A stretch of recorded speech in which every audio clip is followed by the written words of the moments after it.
call roll.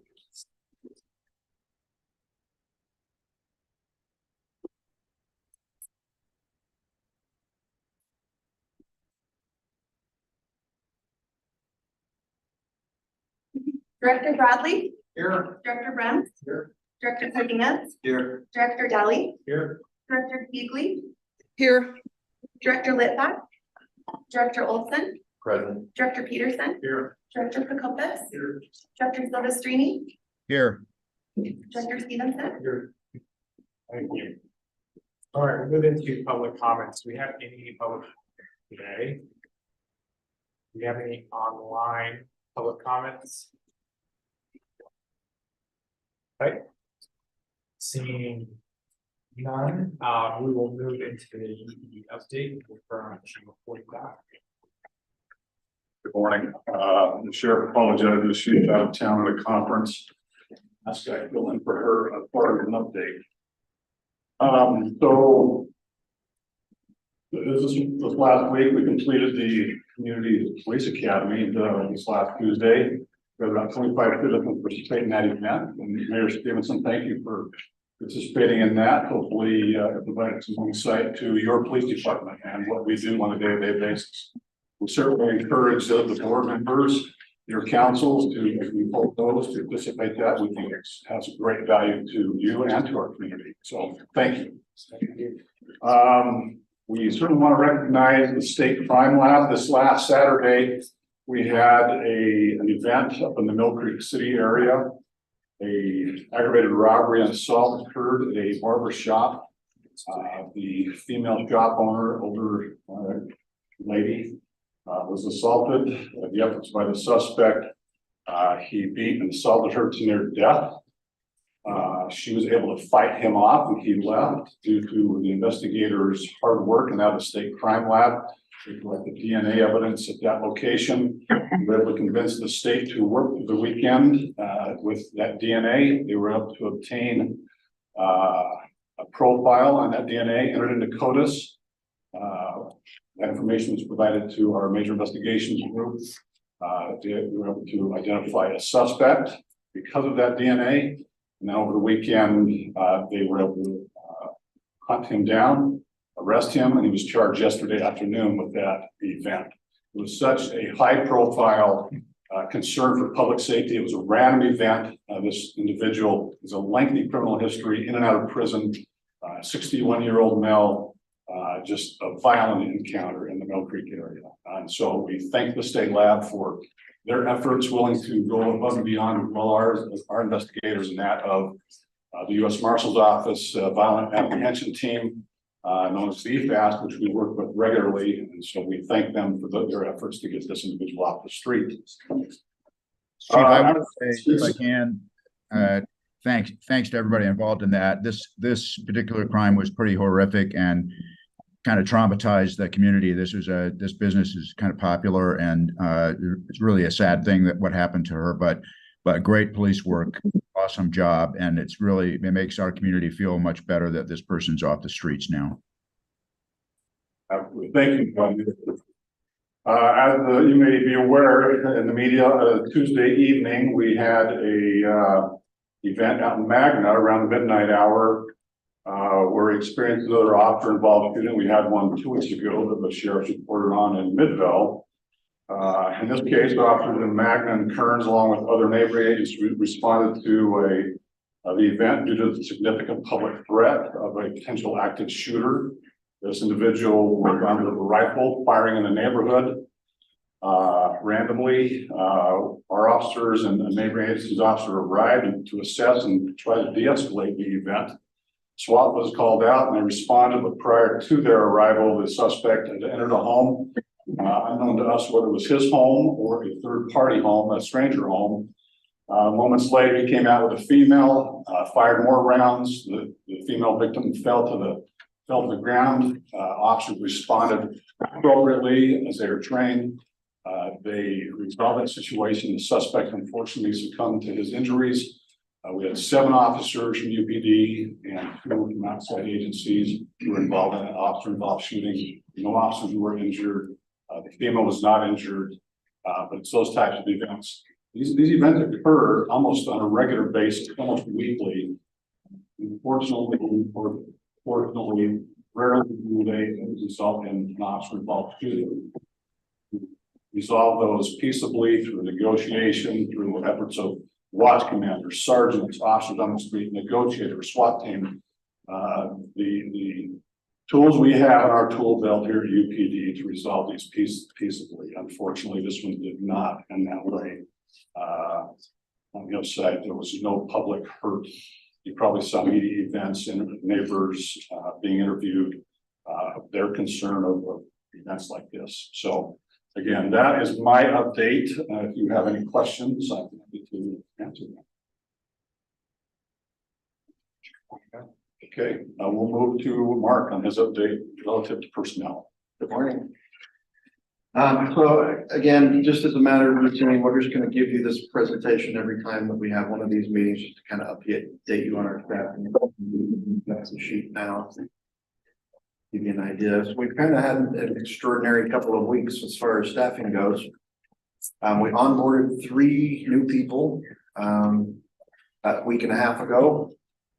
They've started the academy on Monday. Unfortunately, one of them has decided to resign. Just due to the nature of the job, they just decided it was not for them. So they stepped away. So we are down to 2 in the academy now. And then we also had a number of folks announce their retirements. You can see they're under pending separations. We have Chief Ownby, Lieutenant Mike Schoenfeld from the Metro Gang Unit, Sergeant James Blanton from the Special Operations Motors Unit, and Detective Monty Karchner from the Investigation Pond. I just wanted to let you know that Chief Ownby and Detective Karchner both have over 40 years of experience. And so we want to recognize them in particular for that contribution to our department. Invaluable. Sergeant Blanton and Lieutenant Schoenfeld also have significant time. Blanton had 29 years and Lieutenant Schoenfeld had about 27.5 years with our department. For a combined total of 138 years of experience walking out the door. So that's a significant loss to us, but we're happy for them and wish them along. Again, in the candidate pipeline, we have 5 entry-level candidates that we are currently working on backgrounds on. In addition to that, we have 1 lateral candidate that we're doing a background on right now. And then we have 4 additional entry-level candidates that just took the PT test on the 6th, and they are moving into well. So you can see the anticipated hire dates there in January and March for those groups. We also received another lateral applicant yesterday, so we'll be working with that individual as well. Harmony, if you can go to the monthly attrition, I just wanted to point out for the month of November, you can see there we are at 0 as far as people leaving this month. We do have the 4 that have announced their retirements, but those will be in December. So that's a good thing. We're happy to see that things slowed down just a little bit. And then, as you can see in the previous years, that's pretty typical for November. Usually we get the big push right at the end of the year. So that's pretty much the update, unless there's any questions. Okay, thank you.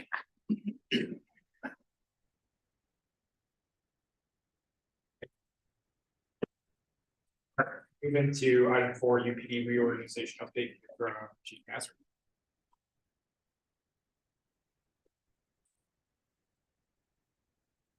Thank you, Mr. Chair.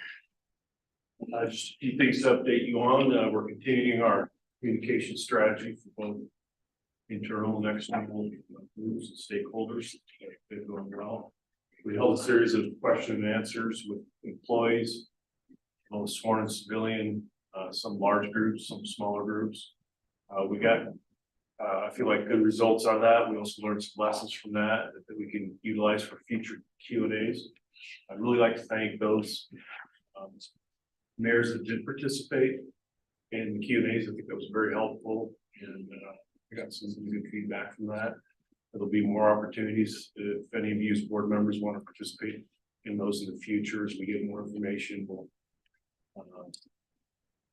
schedule more of those and put those out there. So that's been going well.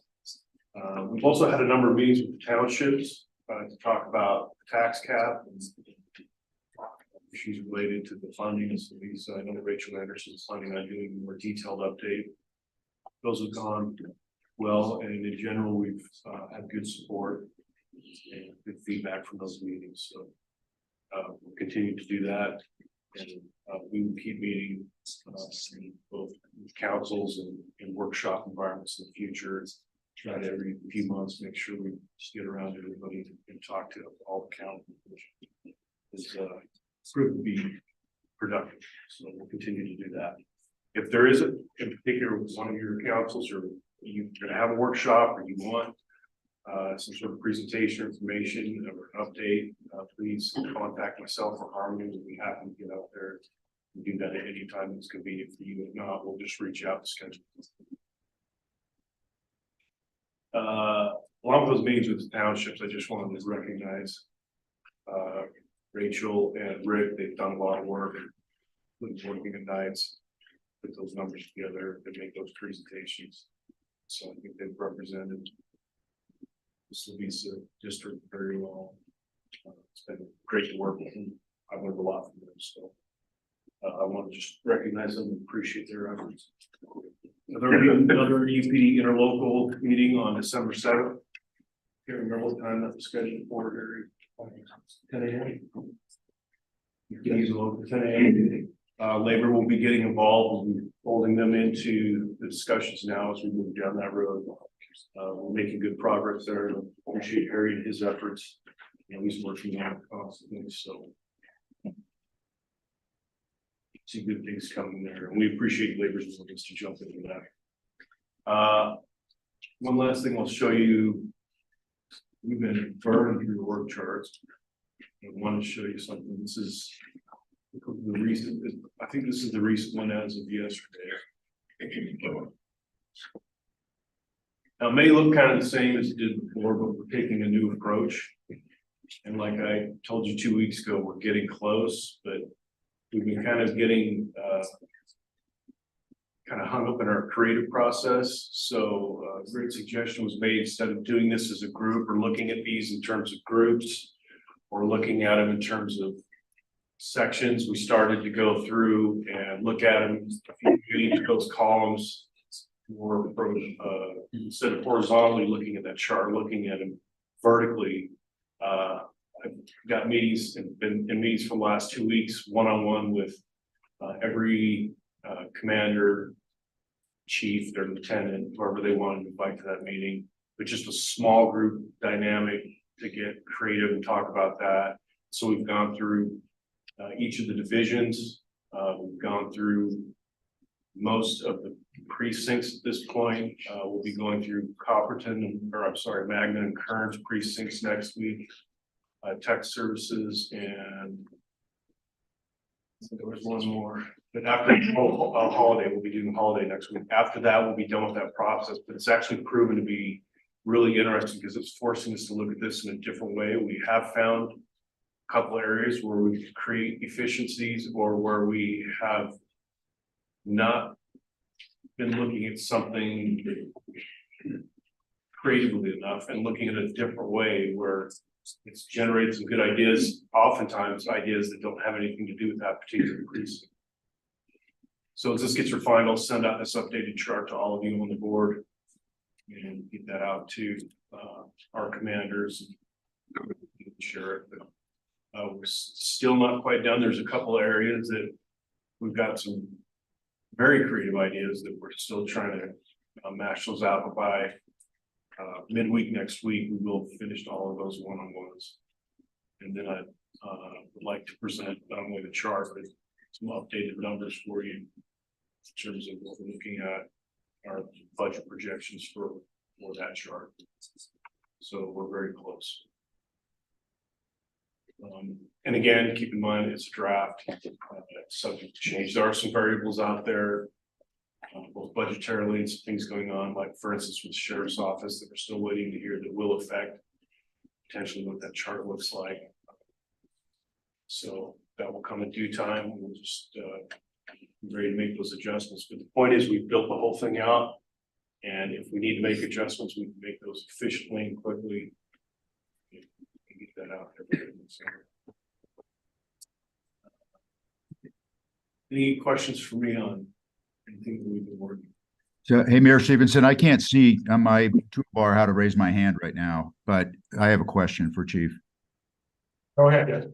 Thank you. So how are you on this org chart? I don't see the officer that Mill Creek has contributed to the mental health unit. And I don't know if you've had any conversations with the Sheriff's Law Enforcement Bureau about how that's going to be handled, or how you would show that person. Maybe I'm just missing it, but how are we going to handle that? Yeah, so this is my estimation, and maybe Chief Ackerman can address this, but I'm pretty confident that the county funded mental health pieces are planning on going back to the county, right?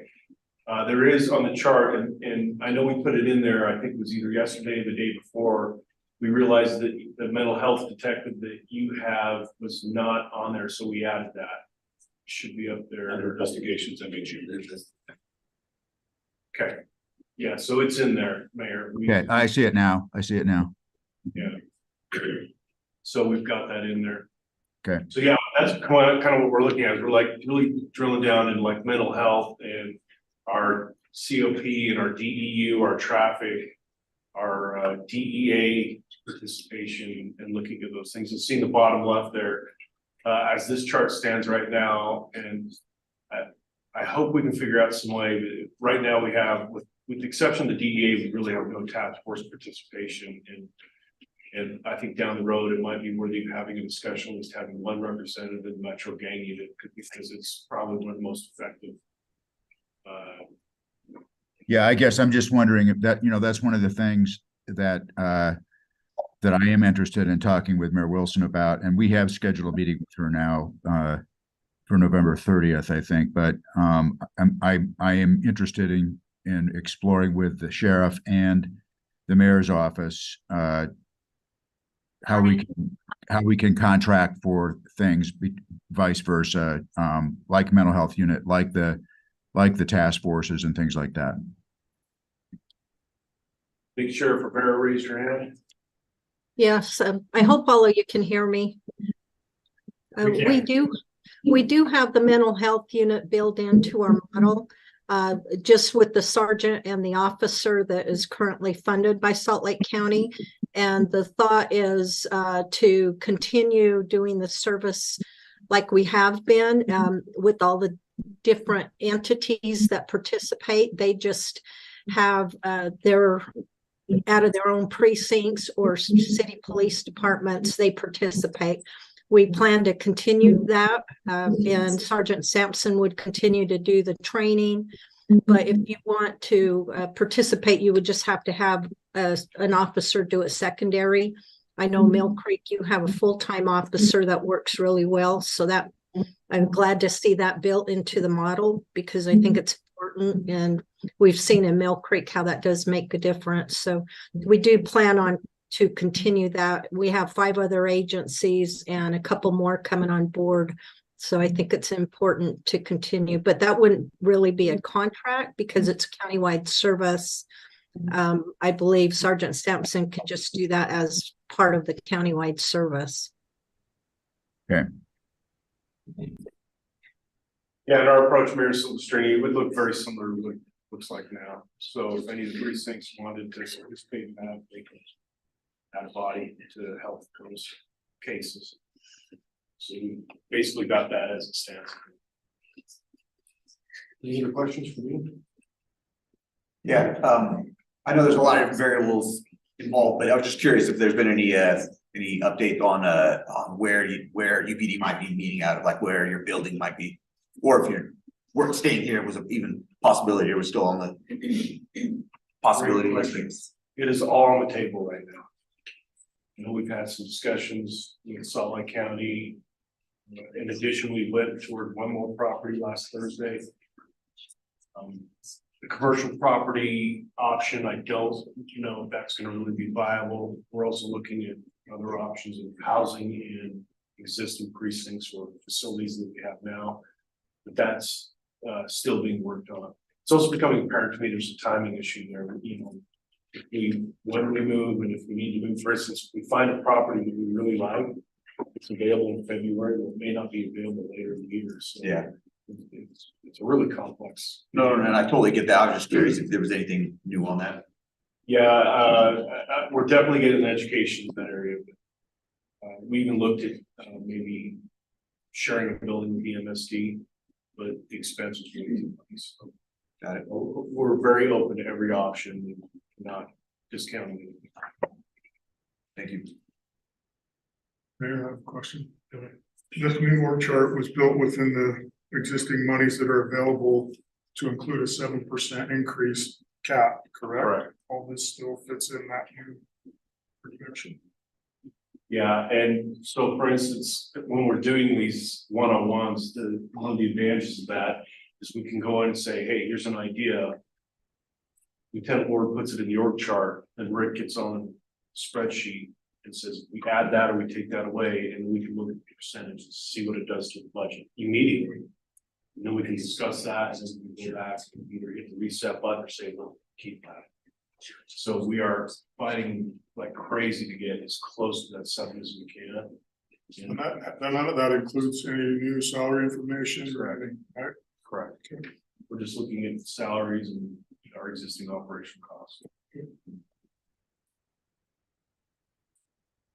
If I'm not mistaken, I don't have these charts memorized, so maybe it was like this. Because I thought we had moved the traffic motors into shared, and now it looks like it's back in the precinct. So That's correct. can you just give some background on that? Yeah, so what we did is we took all the motors, we moved them into shared, and we looked at consolidating that with the supervisor. And we left it there for a while, and then actually Rick came up with this idea. He said, let's try this. And what we did is we made it look more like it does now. Instead of having that all consolidated here, spread it out, because for some people, the traffic is a very high priority, their motors, their traffic units, and others, it's a lower priority. And so we spread it back out and it actually saved us a little bit of money. But we're still playing with that. And that's a great example of what I'm talking about, is those ideas that we really hadn't considered that, and Rick came up with that and started punching the numbers, and it did change our budget numbers. So we spread that back out to the precincts based on what there was. So that way I come to Mayor and say, hey, what's your vision for traffic? We want to see happen. And that leads to some good discussion. Thank you. Any other questions? Hey, I appreciate the board. I hope you have a good Thanksgiving next week. All right, item 5, Salt Lake County Law Enforcement Bureau update, Chief. Please.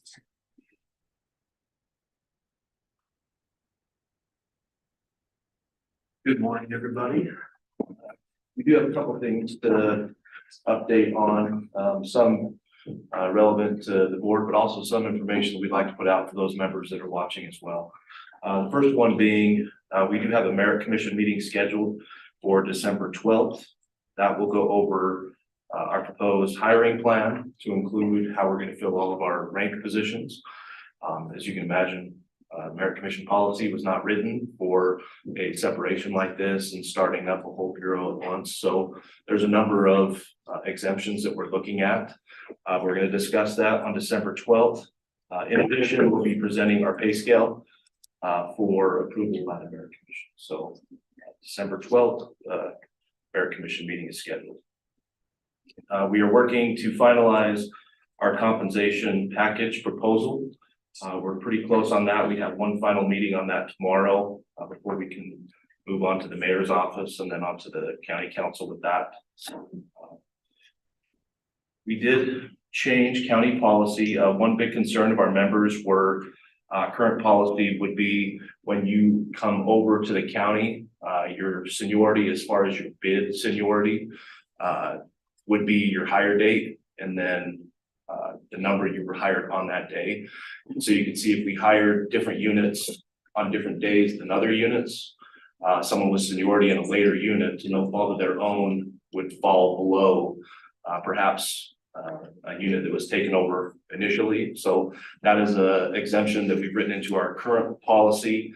And that would be that whatever order your units brought over, or whatever higher date you have, you will still bring over, and the county will honor UPD seniority position for that. So that's a big one for a lot of our officers, and we've been able to go in and change that policy, and that will stay in effect until the entire transition is complete, or until that July 1st, 2025, which that legislative cutoff date.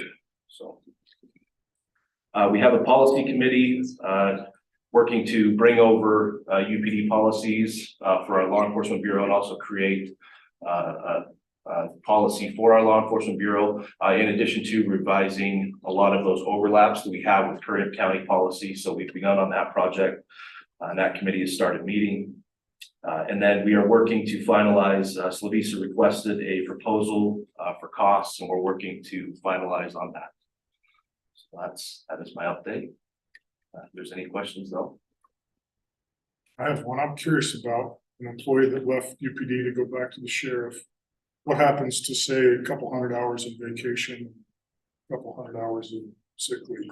Does that go from our books to the counties? Are we cashed out, or that could be a big expense to the organization? Yeah, so my understanding in talking to the fiscal and those that speak in numbers, because I speak in letters, that there's issues with the IRS and being able to just pull from one organization and add that to another. I know when we left the county to come over to UPD, the fact that everything went was why it was allowed at that time. So all those members, because the total assets went to UPD when it was started up. But now that we're bringing back ones and twos, that complicates the matter. So as it stands now, it would be whatever UPD policy or whatever UPD wants to do to a member that's leaving, and typically that's 100% of vacation would be paid out to that member. UPD policy currently is 25% of sick leave to those that are retiring from URS. So if a member was to leave and come back, come to the county, they wouldn't be eligible to collect on their sick leave. And so that is part of that we're working on the county side, is to, the Sheriff Rivera's intent that we want to keep everybody as whole as we possibly can. That's a big area that we're working on. And so that's a big component of our compensation package that we're asking for, is to what we can do to help mitigate a lot of those losses with the vacation, because nobody wants to start off day one, with no vacation leave. And certainly the fear is we are a high injury line of work. And so day one, somebody legitimately could get hurt on the job. And then we know workers' comp only covers 2/3 of that, and now 1/3. We don't want members being in the lurch. So that's part of our compensation package we're asking for. We have a couple different proposals. We just haven't solidified on what that's going to be. In UPD, are those funded liabilities or unfunded liabilities, sick and vacation? They fund them at a percentage. Okay. I don't know if this is probably more.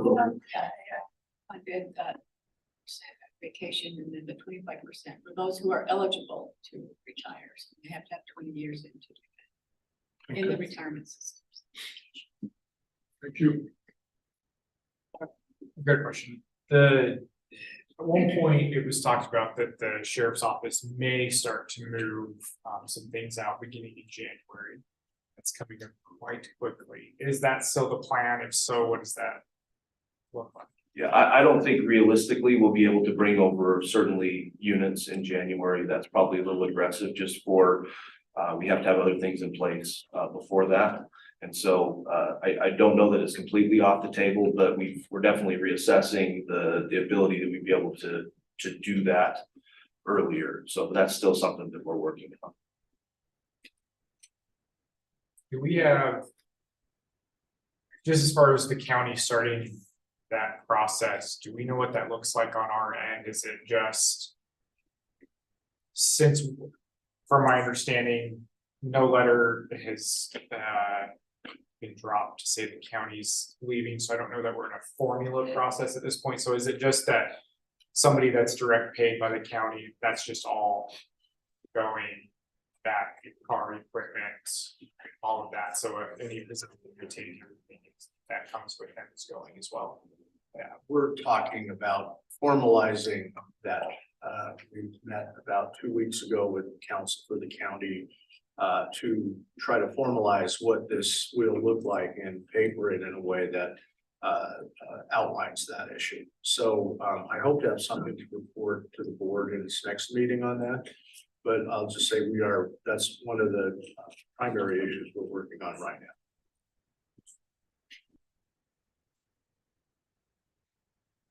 Okay. Any other questions? Okay, thanks, Chief. Thank you. All right, item 6, UPD reorganization discussion. I just have a couple quick things. It was interesting, as was mentioned, I did the Community Police Academy, and with that, I had some good opportunities to talk with our folks, kind of more on a one-on-one level, and had some good feedback on the Q&A. One portion of that I don't know what the answer is, but continue to receive feedback that even with those opportunities, many of our officers feel like they still don't have an understanding of what's going on. And so I don't know what the answer is. With that, one of the feedback I got is that for that Q&A, we did a 1 p.m. and a 7 p.m. session, and then the word was after the 1 p.m. session, 7 p.m. was quite poorly attended. That in the assumption, what was referred to me was that it was poorly attended because there were so many unanswered questions in the 1 p.m. and so people were frustrated. That's what was related. So just putting that out there again for something for us to think about. As part of that, in these conversations, merit consistently came up and requests that labor be involved in those merit conversations. I know that's my intent, that labor be there and a part of those. But this individual that brought this up to me knew that we had been talking about it and was concerned that we were making decisions on merit and that they were not involved. I explained from my understanding that we are going to move into that process, but we have not fully yet, and that the intent is labor be involved. So if I could address that, we have a first draft of the merit system outline that, in fact, probably later today is going to be emailed to labor for their review and input. And so their meeting with them is going to be part of what we're going to invite them to the interlocal drafting committee to review that part of it as well. And I think that we'll be having discussions between now and the first meeting over outline. We actually presented a verbal outline at the last labor meeting, and I think we answered a lot of the concerns that they had. Number one being that there is a merit system that is going to look a lot like the merit system we currently have. And that the civilians and law enforcement officers will be in the same merit system, so that there is a one merit board to govern both civilian and law enforcement, even if there are separate rules applying to them.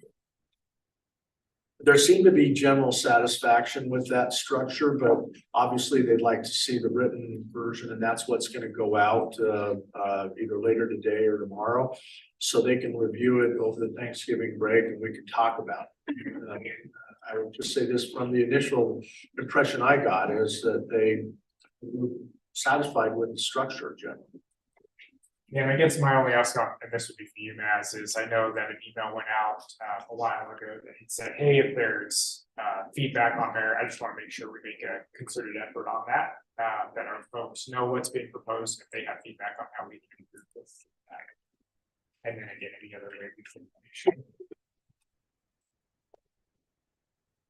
Otherwise, as Mayor Silvestrini mentioned, we do have meeting, the 3 cities are meeting with the county mayor and her team.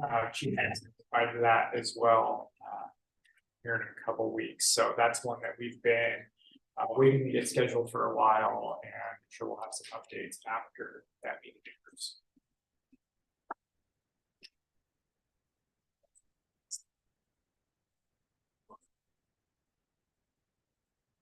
thinking out loud, some might also be why just the 3 cities. We can definitely expand it. I think it was just the, as we reached out to them a while ago and trying to coordinate schedules has been quite challenging.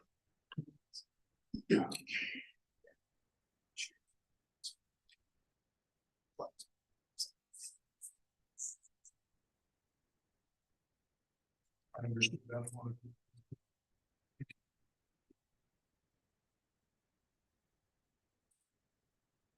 Okay. Moving on to item 7, lieutenant position funding proposal.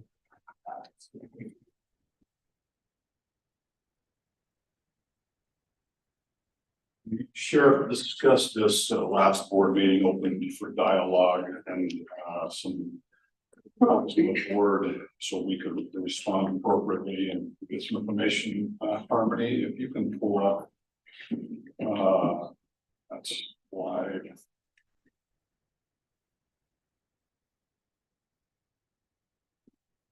So currently, let me just describe the coloring here.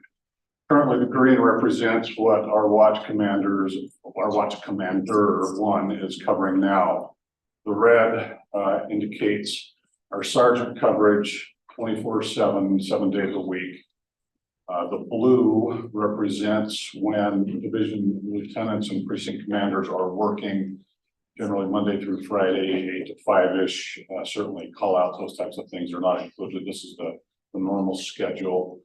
What is currently being covered with overtime out of my budget is either sergeants or lieutenant, general sergeants, right, working an overtime shift to cover that time frame adjacent to the green, to cover the I'll call them peak times when we think the leave and based on stats when the greatest need is.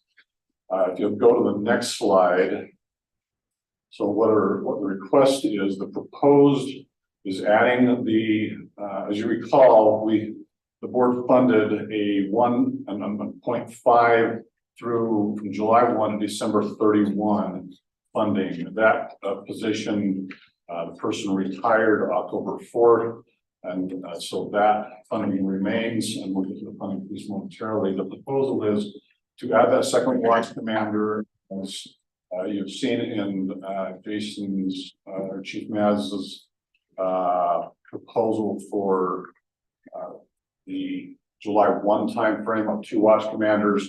The proposal is to add for this remainder half of the year, moving forward from either December 1, January 1 timeframe through the remainder of to June 30, adding that additional watch commander. And do that now. And let me explain kind of the reasoning behind that. One is, from my view, with the ever increasing violent encounters we are having on the streets, and as we saw this 2 nights ago in Magna, these events occur on a regular basis. Fortunately, they don't end in officer deadly force, but they're frequent events. We can't predict what day, time of the week it's going to occur, but having that command level structure, the ability to manage a big scene like that with officers from multiple precincts, multiple agencies around the valley, that's too much of a burden to put on a sergeant who's managing their ship.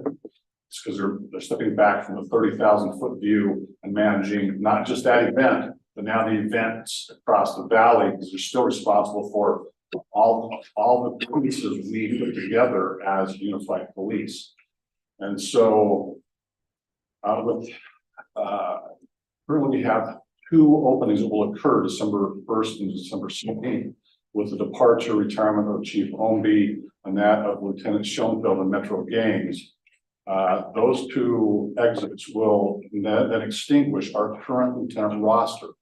We usually test every 2 years, and so that will put us a year away from the next scheduled test, and we will have to go to the Merit Commission and request a test 1 year earlier, so we have a roster to draw from. And the reason being, as we are predicting how many, again, we haven't seen an organizational chart from the sheriff's office, we were predicting they may take anywhere between 4 and 8 lieutenants out of this organization, again, depending on their benefits and whatever they do. But if we have 4 to 8 lieutenants. Of the 11, 12 lieutenants we have here, it'll be a huge issue from a command structure.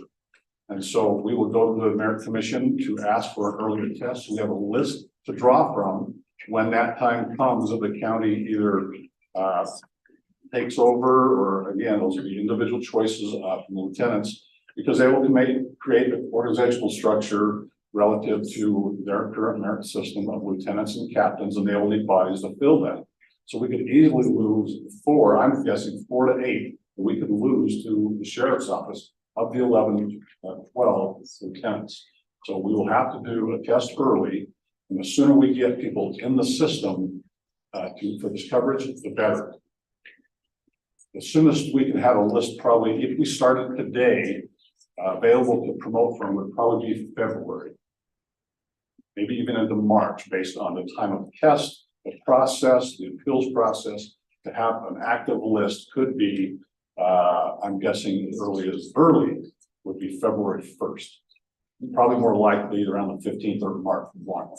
So the sooner we get started, the better. Again, part of the need for this position is to move this along, because we have 2 people on a current list who will be, because of those retirements that are occurring in the next 30 days, we will extinguish our current list.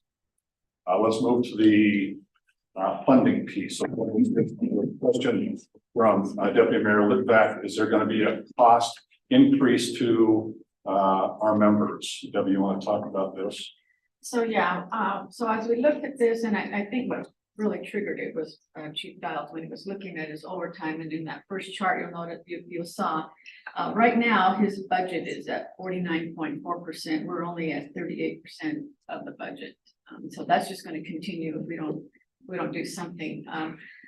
Last year, when we were looking at funding this position, we took, and all the other things that were involved in that at that time, we appropriated the POU overtime. That was from last year. That's the public order unit.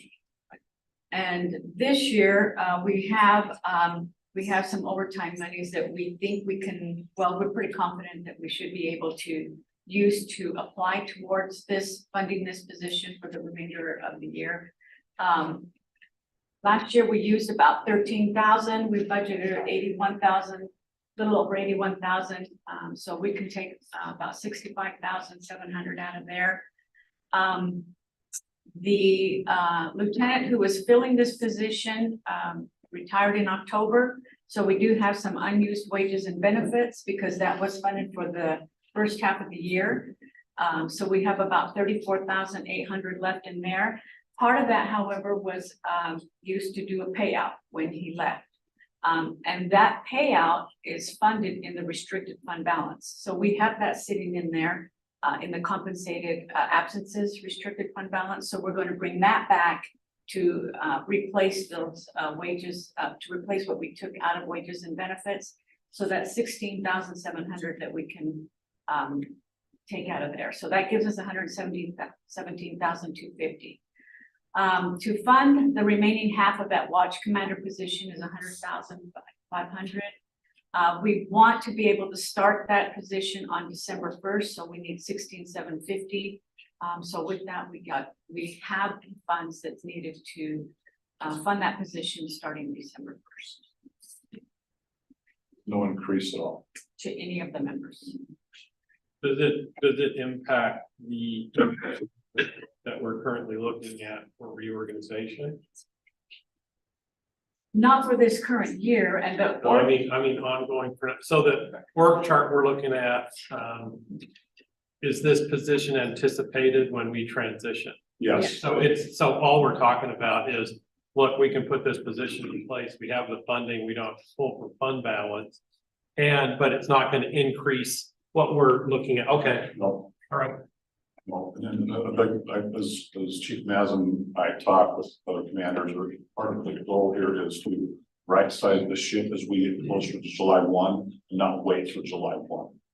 So we're really looking at 2 things. It's one, we just need approval to fund this for the balance of the year, which we have the money to do. And the other is just, is your comment regarding going to the Merit Commission informational to the board? It's informational to the board because it will be a must. I mean, Right, again, okay. depending on how many lieutenants may leave to go to the sheriff's office, will have certainly an impact on UPD Yeah. without a list to draw from. So when that chief, so I assume sergeants can test for that. And then once they test, are they kind of put in a queue so that they have tested and they're eligible to be lieutenants? It's just when a position opens up. Yes. Gotcha. Okay. Yep. And this exhausts, this will, if we approve this will exhaust the current lieutenants list. Even if you don't approve this, it will exhaust By this because we'll have mid-January. 2 openings as of December. By December 16th, we will have 2 openings. It will exhaust our list. We will have to determine internally where that lieutenant empty allocation may occur until such time we have a list to draw from to fill. So if I'm understanding correctly, if we add in this, then we are short 1 lieutenant regardless. It just depends on what, where. Operationally, we'll have to decide where we're gonna hold that opening until such time we have a new list to draw from. So I guess, I don't know, I'm having a hard time with this one because last time one of the questions was, is there a problem covering this with overtime? And the answer is no. I don't like the idea of having somebody covering their own shift and doing watch command. I don't think that should be happening. And if we can cover that with overtime, and that's where my mind's going, because I don't want, why would we intentionally make ourselves short a lieutenant? And then for every positions that's moving up, we know that it's gonna be hard to fill at those lower ranks right now as we go through this reorganization. So then I worry that we are just opening ourselves up for that again. And then I don't know if these individuals who are covering those overtime shifts, if they're counting on being able to do that for their own wages. And I don't, it worries me to do this in the middle of reorganizing. And again, if it hasn't been an issue to cover with overtime, I think that we should, I don't know what that looks like, but to extend that so that nobody is covering 2 shifts at once. So, But yeah, if you go back to that first chart. If it's cost, that- sorry, if it's cost neutral and you have, I mean, this is just. It's cost neutral and you're gonna have a vacancy at the lieutenant rank. Watch commander's probably not the best position to have that vacancy. Am I right? In my mind, that's. We can continue to vacancy at a level in a different division possibly till we can get a new list in place, but probably not the one. That's how I heard it. That'd be like taking the battalion chiefs away from fire, right? And we do have a sergeant who could act into that vacant lieutenant spot until a new list became available. We have a relatively new sergeant list, and we have sergeants that do take that.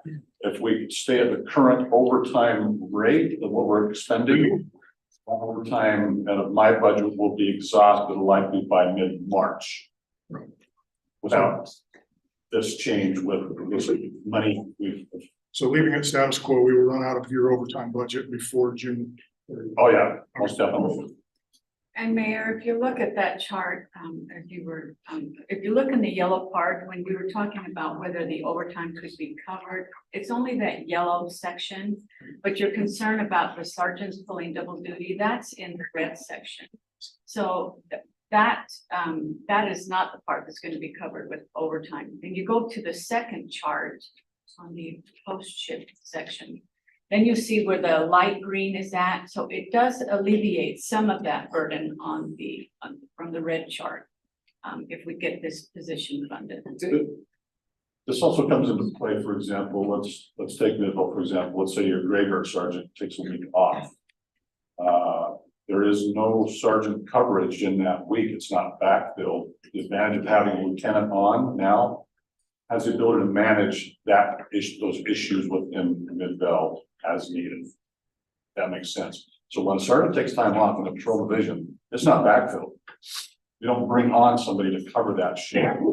Watch commander is that backup. Watch commander picks up leadership. Every sergeant vacancy across the department. Yep. just to clarify, so even if we approve this position, is this showing there will still be an on-duty sergeant who is covering both shifts? No. Because during the daytime, that 8 to 5, the lieutenants and division commanders will manage those issues, those exigent issues during the day. The watch commanders, the nighttime watch commanders are those that do it after the hours. If you go further down on the chart, as we talked a few weeks ago, agencies around the valley, Salt Lake City, West Valley, Sandy, West Jordan, all of Salt Lake City has much smaller departments than we do and have 2 to 3 times the number of watch commanders than we do. Roll that back down just a little. Down. The other, going up, I guess, I mean. The yellow went away, so does that anticipate no overtime? It would be very limited, right? If we have to backfill, if a watch commander takes time off, and we do that now, if the watch commander takes time off, we will backfill that time as well. So you can never completely do away with the overtime piece because people take time off, training, injuries, whatever the case may be.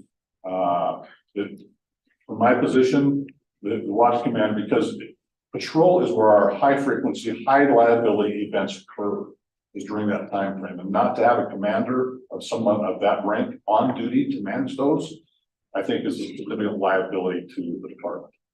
Harry can speak to that. I want to apologize if I'm not understanding this Excel sheet as I need to. It says the red is when an on-duty sergeant is pulling double duty. And there's clearly still red here, but the answer was that they're not pulling. Because when this was presented 2 weeks ago, the concern was presented as we have individuals who are doing both duties. And again, that is, the overtime's not necessarily the concern to me, it is that somebody's doing both. And so if this doesn't actually solve that issue. There are two pieces of this, for example. So for the overall watch command position from, let's say, 4 in the afternoon to 4 in the morning. That's covered currently with one lieutenant, Tuesday through Friday. Now during those off hours, when that person goes off duty, let's say at 4 in the morning, they'll advise an on-duty sergeant, you're the acting watch commander for this 1 or 2 hour time frame until a day shift lieutenant comes on, right? There's a small gap. So that's covered by an on-duty, could be Midville, could be whoever the senior lead may be, is of the 3 or 4, 5, 6 sergeants that are on duty. They'll identify that if something occurs in that time frame, they're in charge, and they'll put it on the watch command log. If it's a major event, they may call that watch commander back out or call the division lieutenant. Hey, we got a rush you, or they're going to call if it's a SWAT event. Then you're going to have a tactical man go out and manage those events. But from the general perspective of covering watch command, that is currently being done by overtime sergeants brought out above and beyond their normal day-to-day work shift. It's extra. That makes sense? And an overtime function, a time and a half. And as I said, if we continue in that bucket of money out of my budget will be expended likely by mid-March. Do we have a cost comparison of this $117,000 to hire this individual for 6 months versus if we had to pay people overtime until for those same 6 months? Do we have enough to go through the time of 6 months? We're only in, middle of November, and he's already expended 50% of the budget. So. Yeah, I understand that. I just, if there was an increase to your budget, because I understand it will run out, but what is that total cost comparison, $117,000 to hire somebody? I don't think we've identified what they're going to cost running from, let's say, mid-March when my overtime pledge is out to June 30, as compared to taking the funds out of what we're amending in the public order overtime and the remaining balance of the watch commander who retired October 1st on that funding that was available from October 1st to December 30th and combining those. So I have not done what that cost comparison is. More importantly to me is the lieutenant function from the commander perspective. I understand the position of looking at it from the dollar perspective. I have to look at it from the liability perspective. I think for those high acuity calls and executive level of leadership, 95% of the week, there's a day shift on Sunday and a day shift on Saturday that we might have to do a call back for an executive level. But I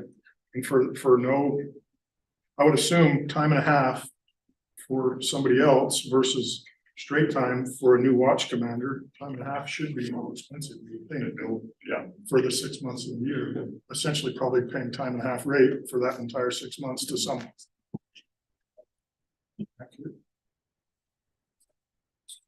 I address the board.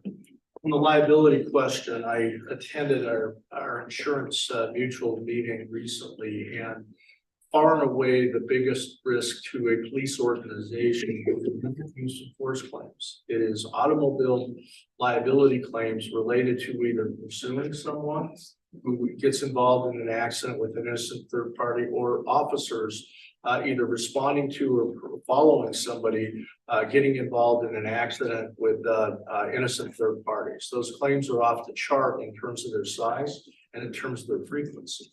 The UPD recently modified its pursuit policy about a year or two ago.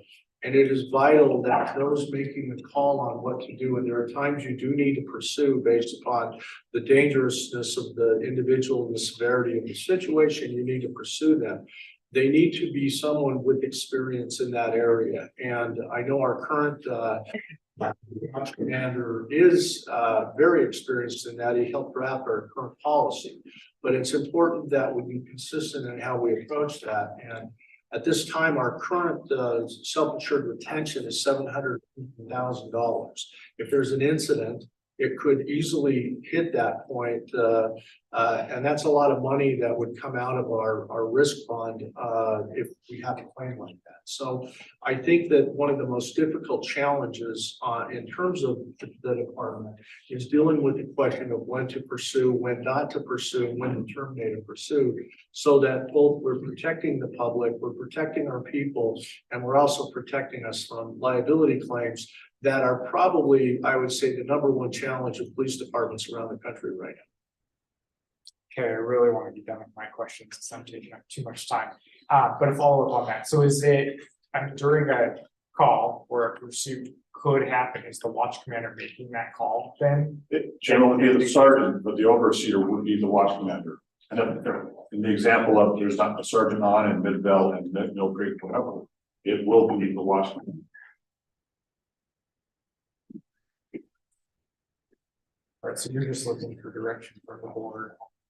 Because we need to, if we move forward with this, we need to put it in we need to amend the budget that we presented next.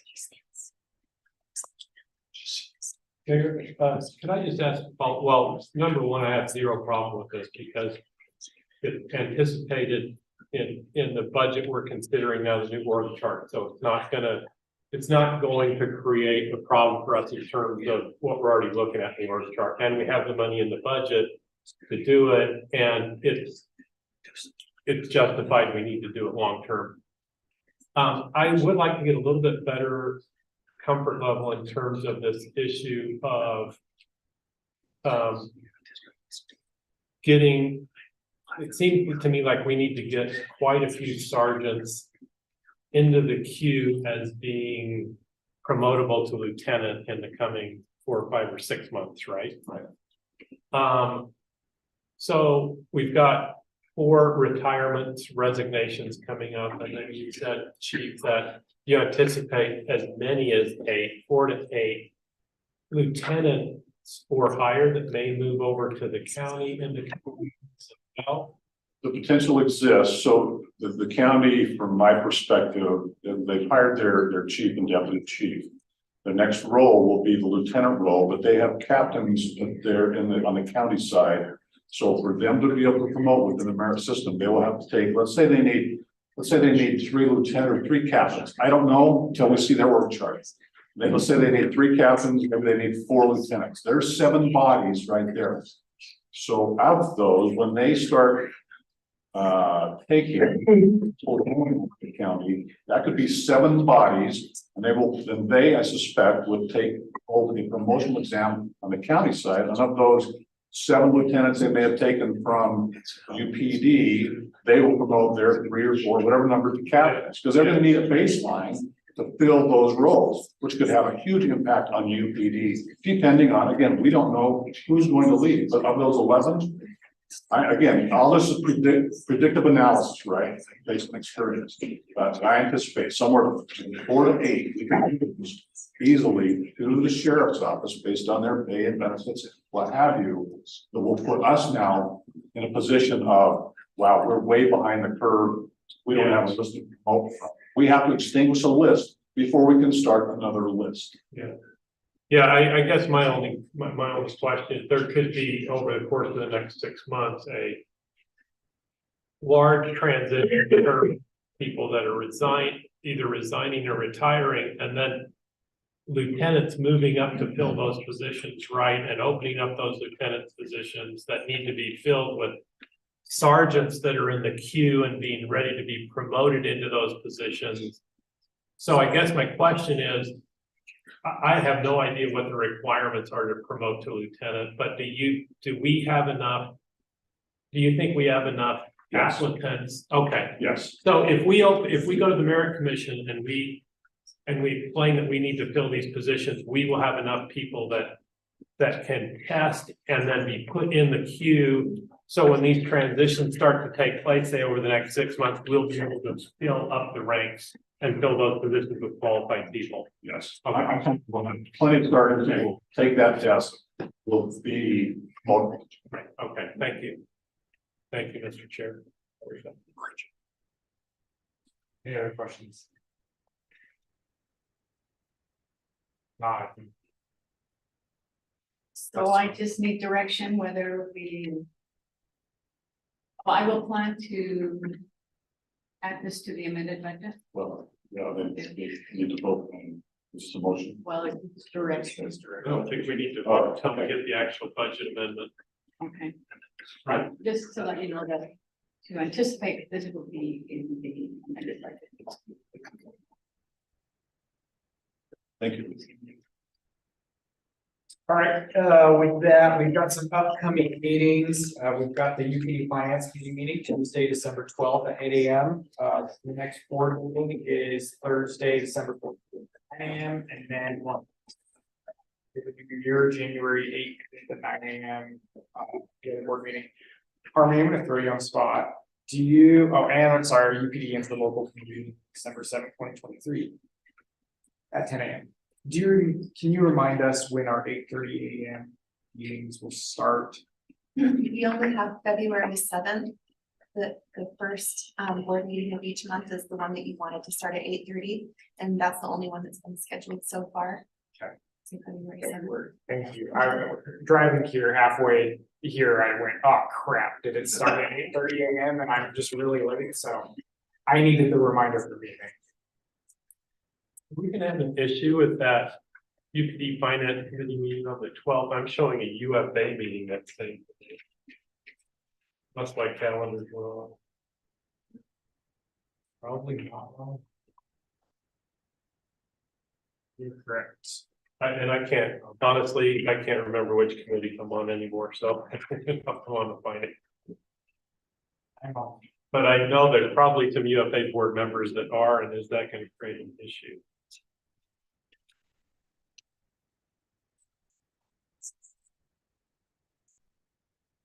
We have a list who's on the finance committee if they were readily available.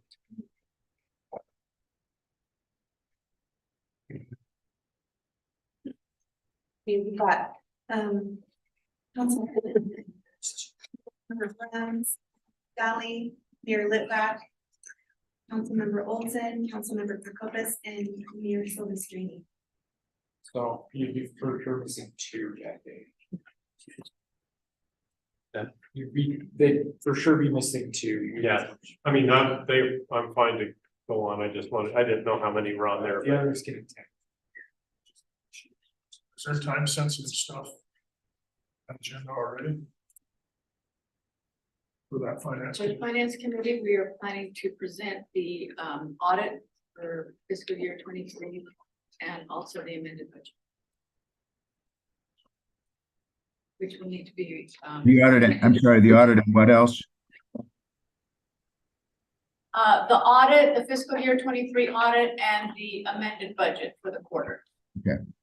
Harvey, maybe it'd be worth it to email those finance committee members and confirm if the others will be able to attend, and just so we know if there will be a quorum or not.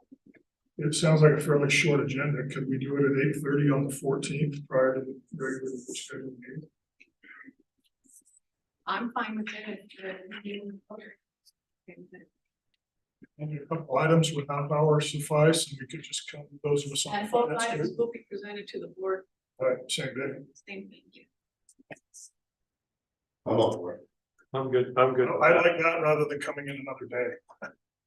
I agree, Matt, eliminates the conflict. Might keep us on task. Mayor Silvestrini, sorry, I didn't catch your comment there. I said, I'm in support of meeting at 8:30. Well, sounds like that's probably. Change that.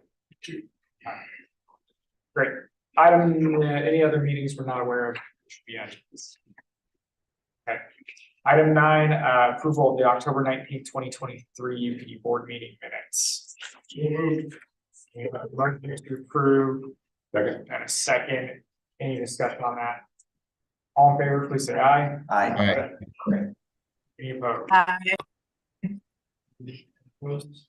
Okay, that passes. Next, we've got a closed session just for the discussion of the character or professional competence of an individual and to discuss matters protected by attorney-client privilege. Is there a motion to move into closed session? So moved. Second. We have a motion and a second. Arm in the meeting. When we're ready to move it on.